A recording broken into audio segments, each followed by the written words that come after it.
ஹாய்மா, நான் ரெகுலராக யூஸ் பண்ணுற ஹேர் ஆயில் தான். இப்போது ரெடி பண்ண போகிறேன். எப்படி ரெடி பண்ணுறேன்னு பார்க்கலாம் வாங்க. நான் இப்போ ஃப்ரெஷ்ஷான ரோஸ் பெட்டல்ஸ் எடுத்திருக்கேன். கொய்யா இலை எடுத்திருக்கேன். கொய்யா இலை, இஞ்சி, லெமன் 2, வேப்பிலை எடுத்திருக்கேன்.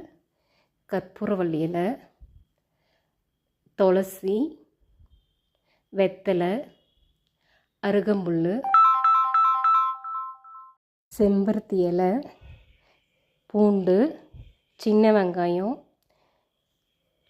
செம்பருத்தி பூ, கருவேப்பிலை, மருதாணி. கத்தாழை நான் கட் பண்ணி வாஷ் பண்ணி வச்சுருக்கேன். கருஞ்சீரகம், மிளகு, பட்டை, 2 கிராம்பு, கடுகு, வெந்தயம், ஆவாரம்பூ, வெட்டிவேர் நான் சின்ன சின்ன பீஸாக கட் பண்ணி வச்சுருக்கேன். நம்ம இந்த ட்ரையாக இருக்கிறது எல்லாமே சேர்த்து நம்ம பொடி பண்ணி வச்சுக்கலாம். அந்த லீவ்ஸ் எல்லாமே நம்ம தனியாக வச்சு அரைச்சிக்கலாம். நம்ம நைஸாக கூட அரைக்க தேவையில்லை, ஓரளவுக்கு நம்ம அரைச்சோம்னா போதும். எல்லாத்தையும் சேர்த்து அடிச்சுக்கலாம். இப்போது நான் தேங்காய் எண்ணெய் 2 லிட்டர் எடுத்திருக்கேன். செக்கில் ஆட்டின தேங்காய் எண்ணெய் நல்லா காயிட்டும். நம்மளுக்கு தேங்காய் எண்ணெய் இப்போ நல்லா நம்மளுக்கு காஞ்சிடுச்சு.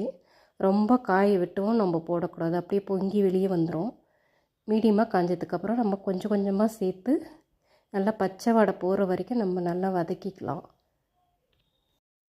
நம்ம எல்லாமே பச்சை வாடெல்லாம் போயிடுச்சு. இது நான் பொடி சேர்க்க போகிறப்போ அவரி பொடி, நெல்லிக்காய் பொடி, வெள்ளை கரிசலாங்கண்ணி பொடி இது சேர்த்துக்கலாம். இது சேர்த்துட்டு நல்லா கலந்து விட்டுக்கலாம். பச்சை வாடை போகிற வரைக்கும் நம்ம நல்லா கலந்துக்கலாம். இப்போ நான் பாதாமும் ஓமமும் சேர்த்து நான் இது பொடி பண்ணிக்க போகிறேன். இது ஹேர் க்ரோத்துக்கு நல்லா இன்க்ரீஸ் பண்ணும். இது தனியாக நான் அரைச்சி பொடி பண்ணிக்க போகிறேன். பாதாம் நம்மளுக்கு நல்ல ஷைனிங்கை கொடுக்கும். இப்போ நல்லெண்ணெயும் விளக்கெண்ணையும் நான் பாதி பாதியாக எடுத்திருக்கேன். அதில் பாதாமும் ஓமமும் சேர்த்து நல்லா கலந்து விட்டுக்கிறேன். அந்த பச்சை வடை போகிற வரைக்கும் நான் கலந்துக்க போகிறேன். நம்ம ஏற்கனவே ரெடி பண்ணி வச்சுருந்த எண்ணெயை அதை கூட சேர்த்து நம்ம கலந்து விட்டுக்கலாம். நான் ஃபைனலாக ரோஸ் பெட்டல்ஸை சேர்த்துக்கிறேன். ரோஸ் பெட்டல்ஸை நம்ம ஹேர் க்ரோத்துக்கு ரொம்ப நல்லது.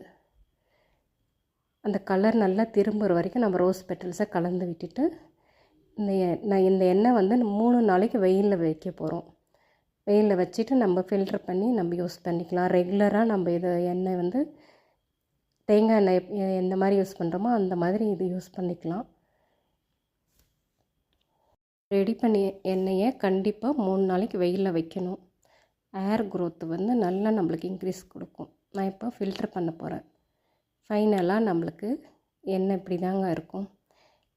நீங்களும் யூஸ் பண்ணி பாருங்கள். தேங்க்யூ.